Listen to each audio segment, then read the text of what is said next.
the 6,000 who are outside, and the 4,000 who are here.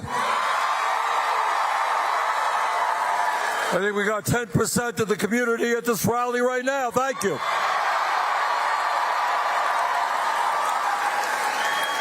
Now, I want to say a word about Alexandria.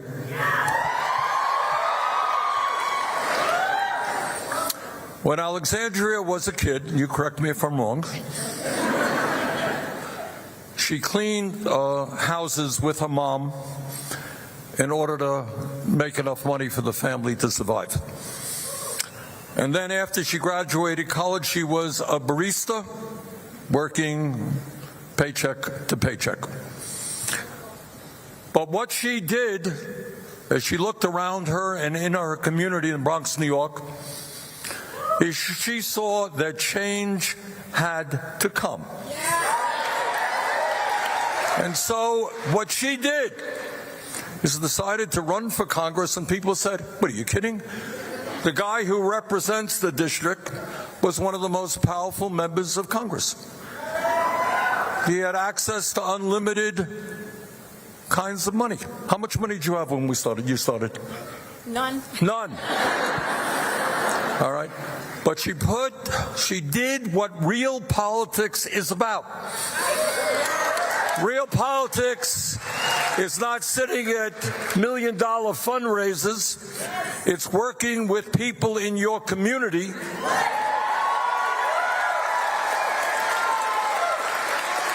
And she worked hard, and her friends worked hard, and she pulled off a major upset.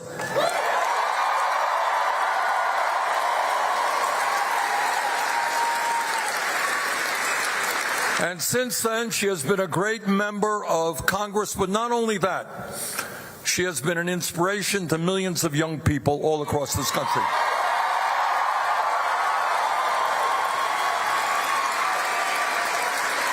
Now, the reason I say all of that is not just to praise Alexandria, and I love her, but is to tell you and the people of America that what Alexandria did, you can do.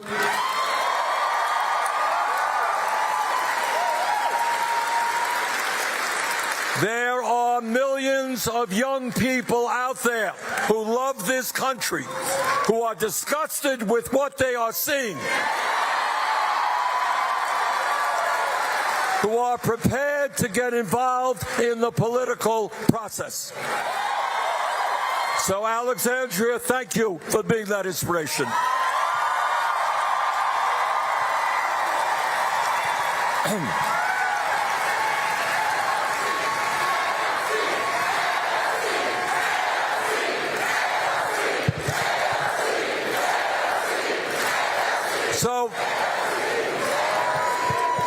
So why are Alexandria and I here today? Why will we be in Denver later this evening?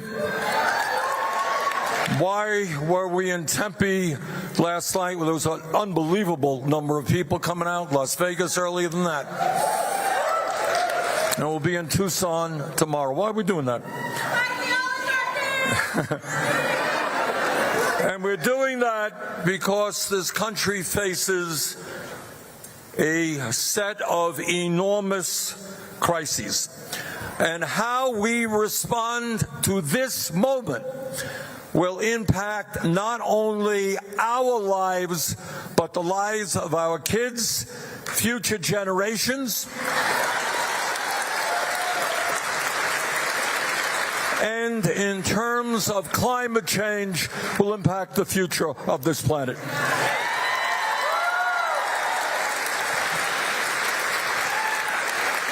And what I have to tell you is that given the huge turnouts we have seen already on this trip, it is clear to me that the American people are outraged at what's going on.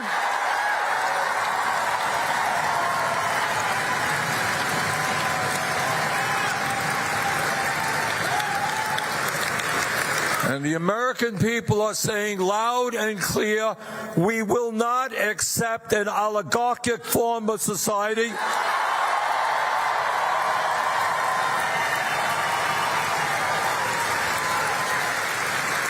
We will not accept the richest guy in the world running all over Washington, making cuts to the Social Security Administration, cuts to the Veterans Administration, almost destroying the Department of Education,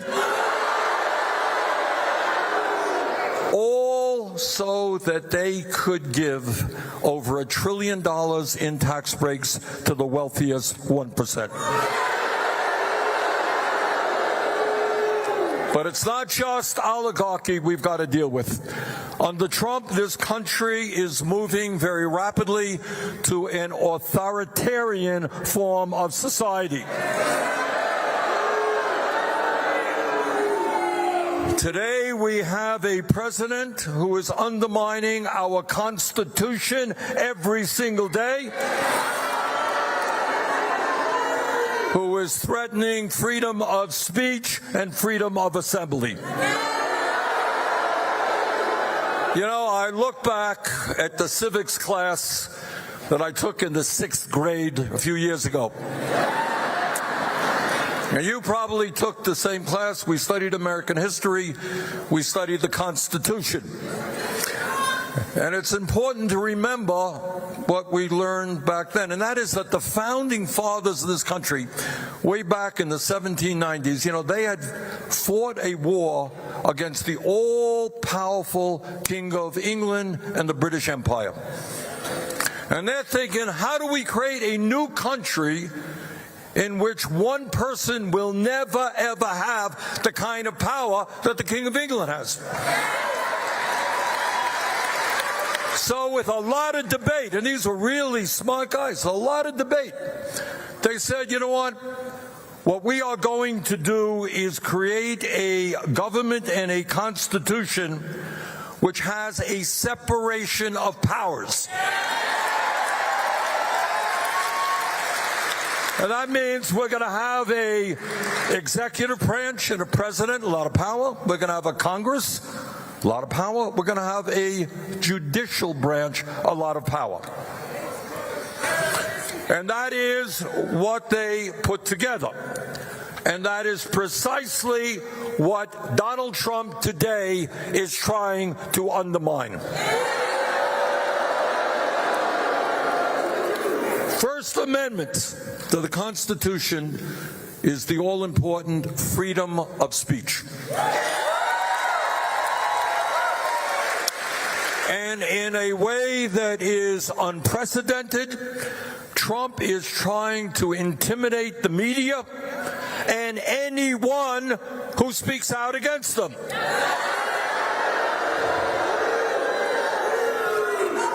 He loves the media when they fawn all over him. But like other cowards, he can't stand to be criticized.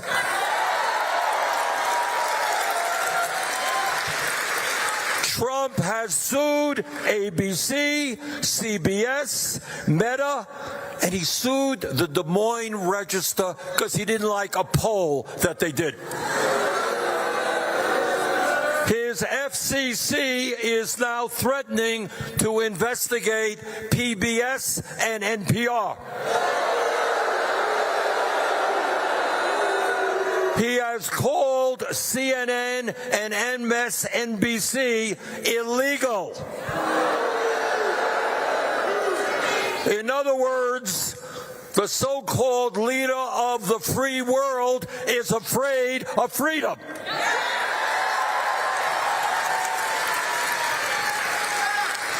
Well, Mr. President, if you are too cowardly and too vain to accept criticism, then get out of politics.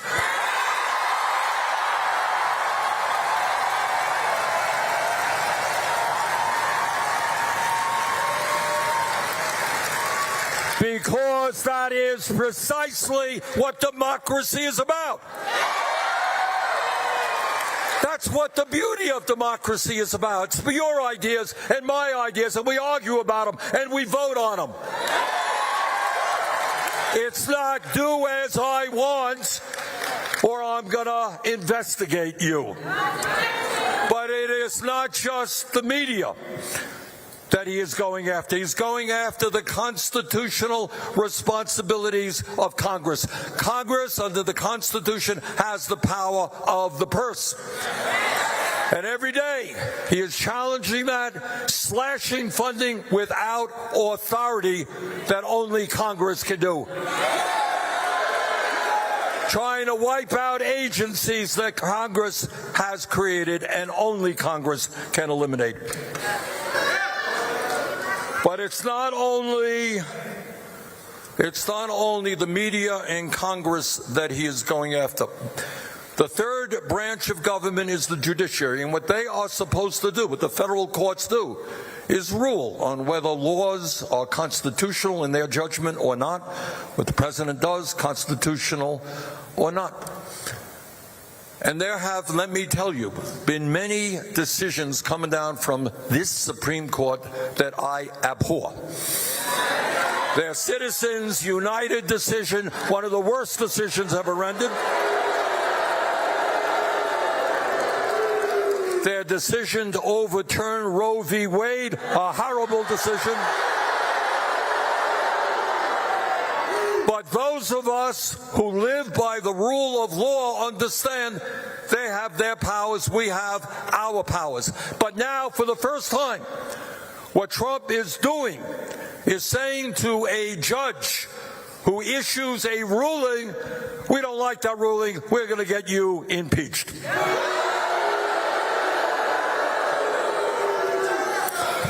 President Trump, millions of Americans have fought and died to preserve American democracy. We're not going to let you take it away from us.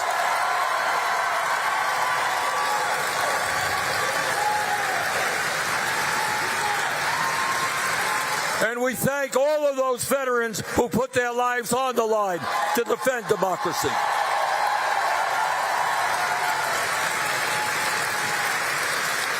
But it's not just oligarchy and authoritarianism that is on our minds. All over this country, people are standing up, and they're saying we will not accept a society of massive income and wealth inequalities, a society in which the very rich are getting much richer while millions of working families are struggling to put food on the table.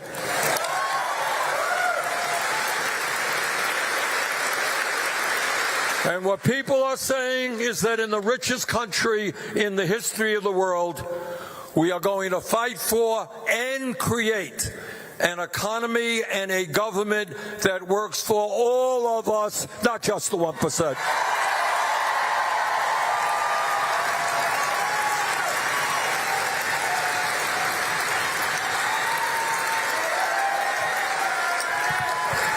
All right, I'm going to do something radical now. You ready? All right. I'm going to tell you the truth. I know, pretty radical, but what the hell? Only go around once. That is, I want to take a few minutes to describe to you what is really going on in this country. And it's something that you don't see much in the corporate media, and you certainly don't hear discussed in the halls of Congress.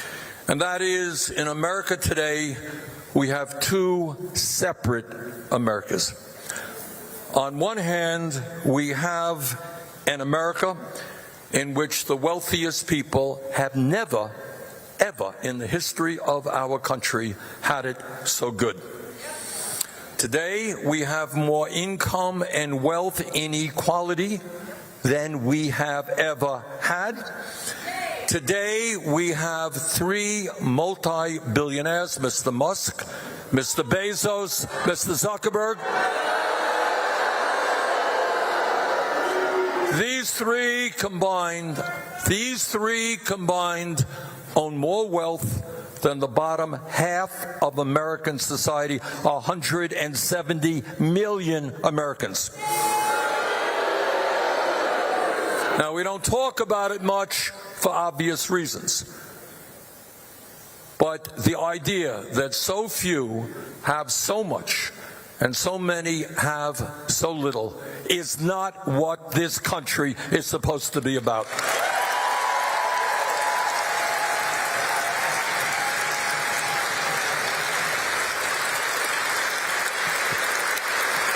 And further, let's take a look at concentration of ownership in the economy. You know what we hear?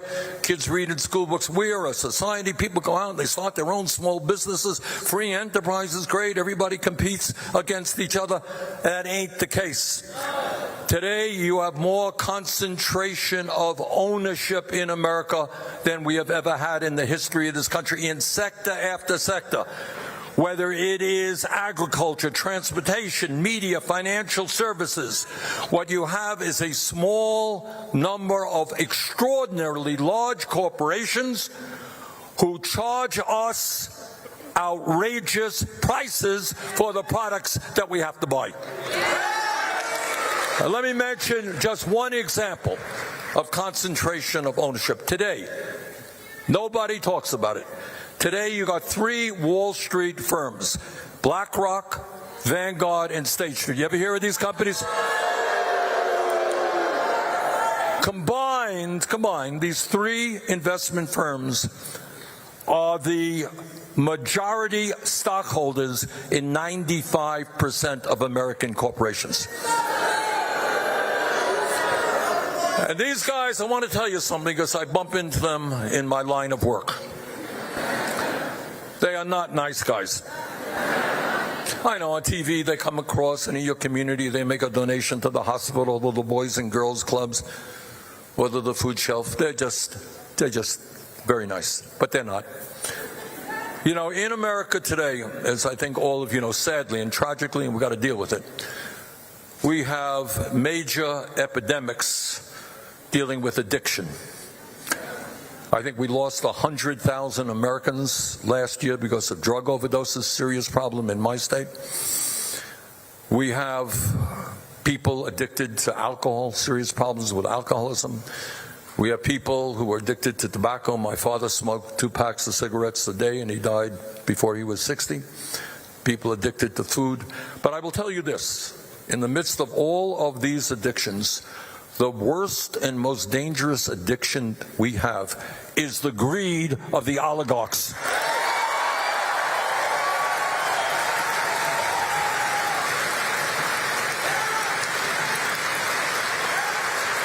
Now, everybody wants to do well in life. Everybody wants to make money.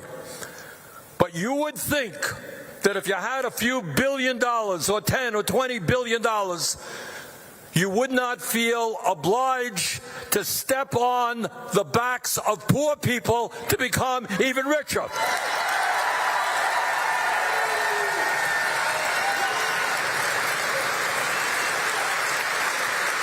But that is exactly what they are doing right now. They are prepared to destroy Social Security, Medicaid, Medicare, the Veterans Administration in order to make themselves even richer. And these guys have no sense of what goes on in the real world. They live in another planet. They own mansions all over the world. They go on vacations in their own private islands. When they want to go someplace, they don't go into the car. They go into the planes or the helicopters that they own. Send their kids to the best private schools and colleges. That is their world. Let me tell you about another world, the other America that we don't talk about.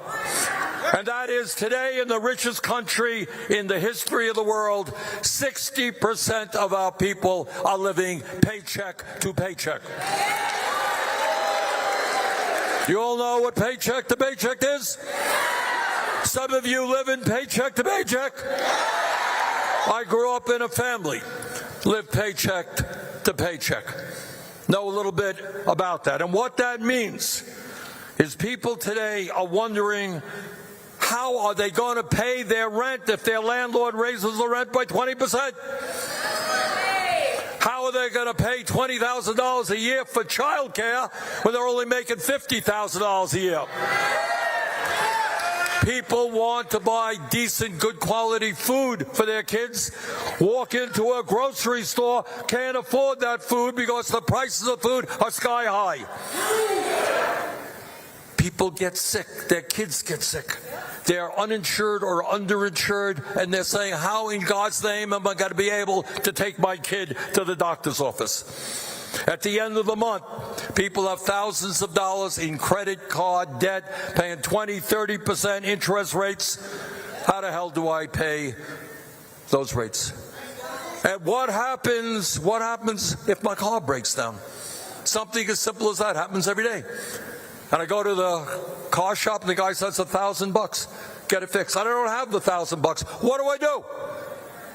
What do I do if I can't get my car and I can't get to work? And if I can't get to work, I get fired. And if I get fired, how do I take care of my family?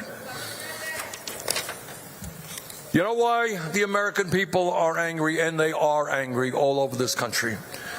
They are angry because, believe it or not, despite a huge increase in worker productivity over the last 52 years, if you could believe it, real inflation accounted for wages today are lower than they were 52 years ago. Meanwhile, there has been a $75 trillion transfer of wealth from the bottom 90% to the top 1%. That is what a rigged economy is about, and that is what we are going to change.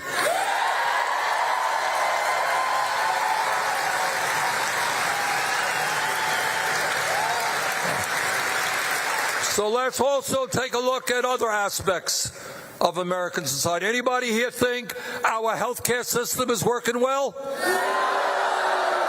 It is a broken and dysfunctional and cruel healthcare system.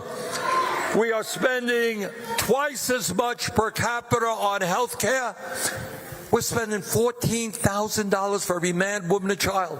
Yet 85 million are uninsured or underinsured. Do you know what underinsured means? How many people here have high deductibles? What kind of deductible do you have, ma'am? Do you know? $7,500. What do you got? How much? $20,000 deductible. What do you got? 9,000, 8,000, 7,000. All right. What does all of that mean? It means that even though you have insurance, when you get sick, you still can't afford to go to the doctor. How insane is that? And you know what the result is? We don't talk about it much. 60,000 Americans die each year because they don't get to a doctor on time, because they're uninsured or they're underinsured. And I want to deal with another issue. You'll excuse me for being professorial here and a little bit boring.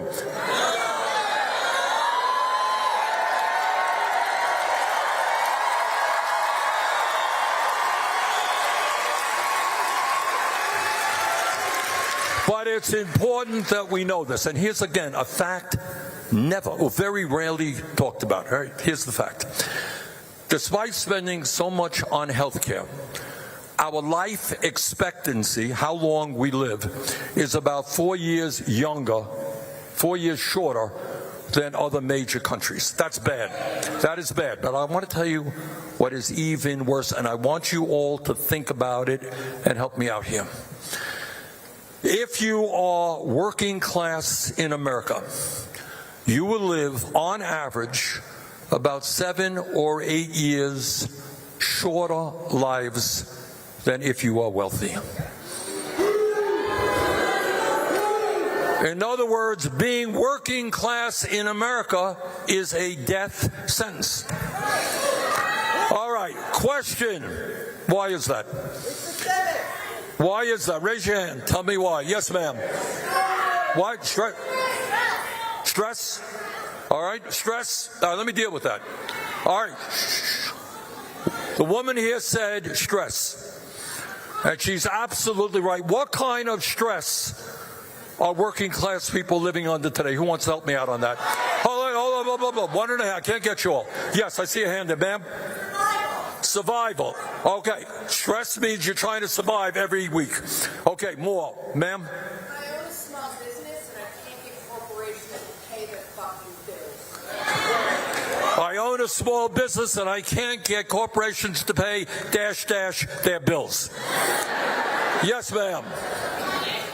Financial stress. Yes, ma'am. Taxes. Tuition. Yup, way back there, ma'am. What? Safety. Okay, yes. What? Dental. Dental work. Thank you for raising that issue. Anybody have a problem with the cost of dental care in America? Bloody right. All right, other issues. Yeah, I see a hand. Young man back there. Yeah. Workplace safety. Okay. Yes, ma'am. Mental health. All right, look, we can spend 2 hours going on here. All right, but here is the bottom line. When you are struggling paycheck to paycheck, you are worried about how you survive every single week. And doctors call this almost the physiology of poverty. That stress that you live with 24 hours a day eats away at your body and your mental health.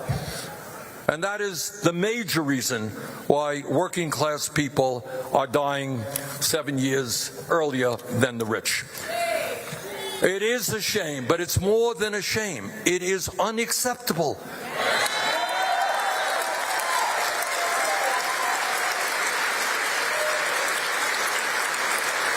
And the point that I want all of you to get ingrained in your heads, look, if we were a poor country like Haiti, a really poor country, I would say to you, well, I'm sorry you don't have good health care.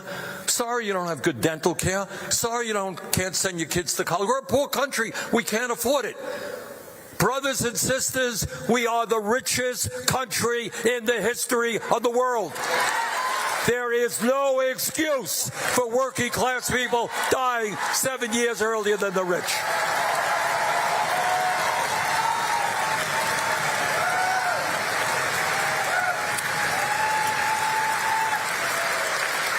There is no excuse that 1 out of 4 Americans cannot afford to fill the prescriptions that their doctors write for prescription drugs.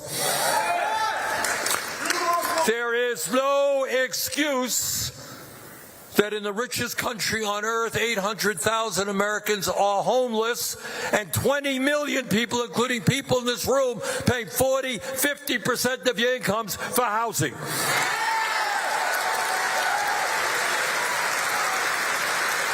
No excuse that our child care system is a disaster, outrageously expensive, while workers there are being paid low wages.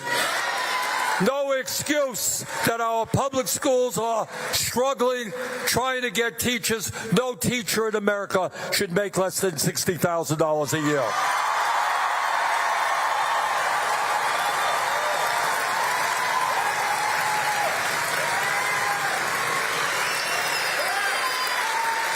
So, my friends, why is all of this happening? Why is it that the rich get richer and working class people die younger than they should? Well, it has everything to do with the fact that we're living in an oligarchic form of society. You know, I've been talking about that for a few years.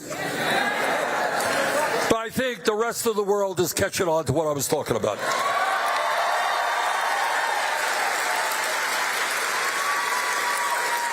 And the reason is you got to be dumb and blind not to see what's going on. You got a President Trump getting inaugurated, and I must tell you, one of the more bizarre experiences of my life was I was kind of pushed into the front row of that. And there I am, there's Trump, and right behind him, you got Musk, Bezos, and Zuckerberg. three wealthiest guys in the country. And then behind them, you got 13 other billionaires who Trump nominated to head up various government agencies. You know, Abraham Lincoln talked about a government of the people, by the people, for the people. Well, Trump has a government of the billionaires, by the billionaires, and for the billionaires. And what these guys are busy doing right now is going after Medicaid, going after Social Security, going after nutrition. Rich want to get richer, and they don't care who they step on. Now, it is imperative that we fight Trump every step of the way. And by the way, it is not just on domestic issues. This country has a 250-year history, and never before have we had a president ally himself with a terrible dictator like Vladimir Putin.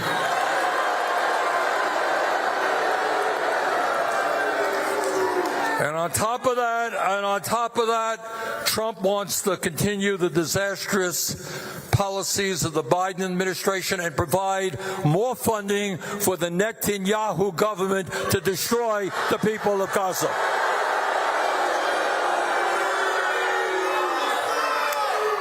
All right. Our job, though, is not just to play defensive. We've got to get on the offensive as well.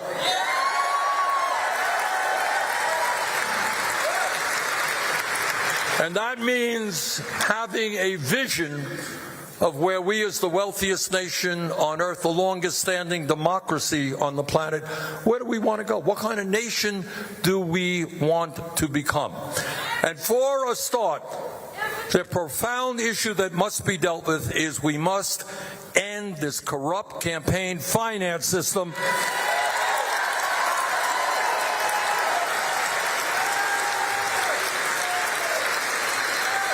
Now, I don't care if you're a Republican, Democrat, or Independent. I don't think there's anybody who thinks it vaguely makes sense that the richest guy in the world could spend $270 million to get Trump elected and then become the most powerful person in the government. It's not just Republicans. Let's be clear. Billionaires are funding the Democratic Party and preventing that party from standing up for working families. Bottom line, we need to end Citizens United, move to public funding of elections.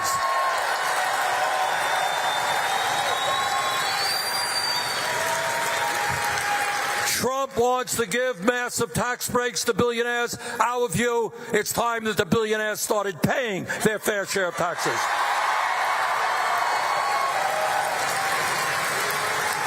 Republicans refuse to raise the minimum wage. We want to raise that minimum wage to a living wage, at least $17 an hour. Musk and Bezos and others want to break unions. We believe in the trade union movement. Workers all over this country want to join unions. They're being stopped by the illegal activities of corporations. We've got legislation in that will end that. Let's pass the PRO Act.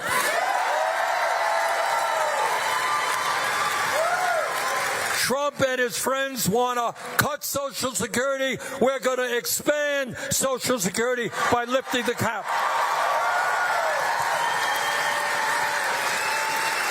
Trump and his friends want to cut Medicaid. Well, we got a different idea. We're going to join the rest of the industrialized world, guarantee health care to all. It's a human right.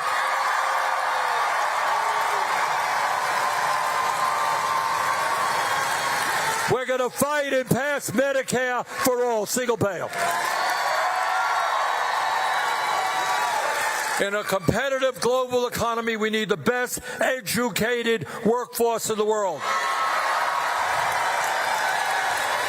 Young people should not go broke or in debt because they want to go to college or a trade school. We desperately need doctors and nurses and teachers and carpenters and sheet metal workers and construction workers. We need to make sure our people get educated without going into debt. We need to make our public colleges, universities, and community colleges tuition free.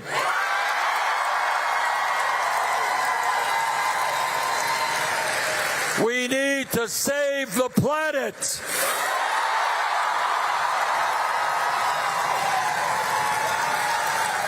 And create millions of good-paying jobs by transforming our energy system. Oh, what? All right, we need an EMT, please. All right, we got a medical issue. Medical issue. Somebody fainted? All right, we need some help here, please. Security. All right. All right, they're on the way from the back. Let's take a break for a moment.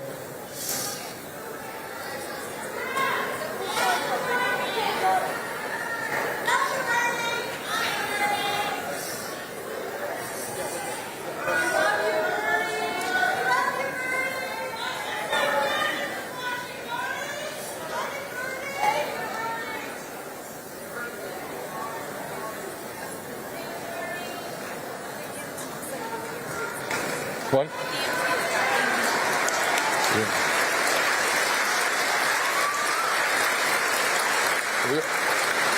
Are we okay? Okay, good. All right. Thank you.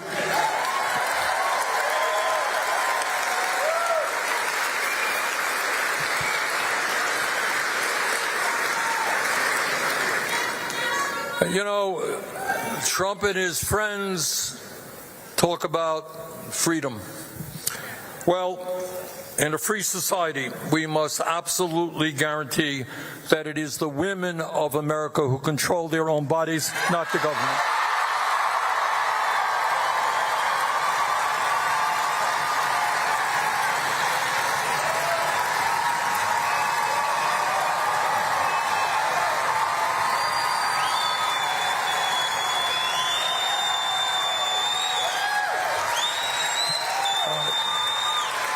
Look,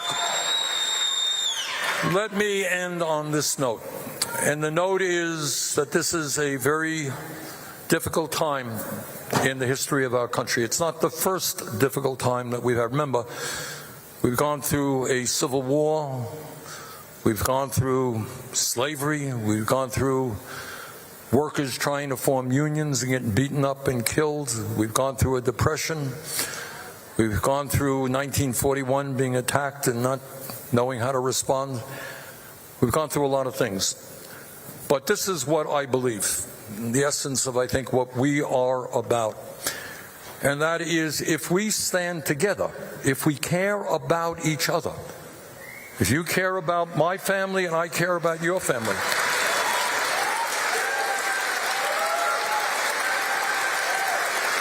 if we don't believe that the goal in life is just to make billions and step on other people and to lie, cheat, and steal, if we believe that love and compassion is what motivates us,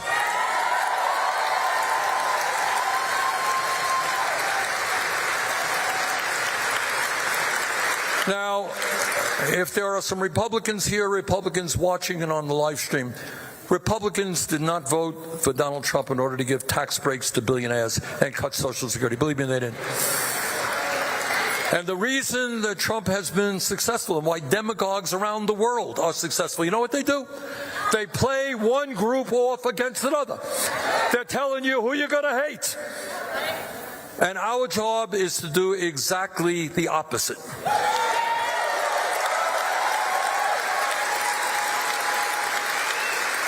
The right wing wants to divide us up based on the color of our skin, or where we were born, or our religion, or our sexual orientation. And our job is to come together.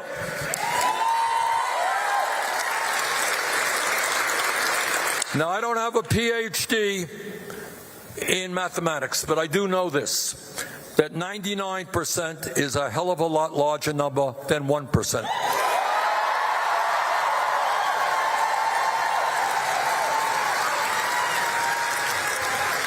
So if we stand together, are strong, are disciplined, are smart, I have every reason to believe, deeply in my heart, that not only will we defeat Trumpism, but we can create the kind of nation that we deserve.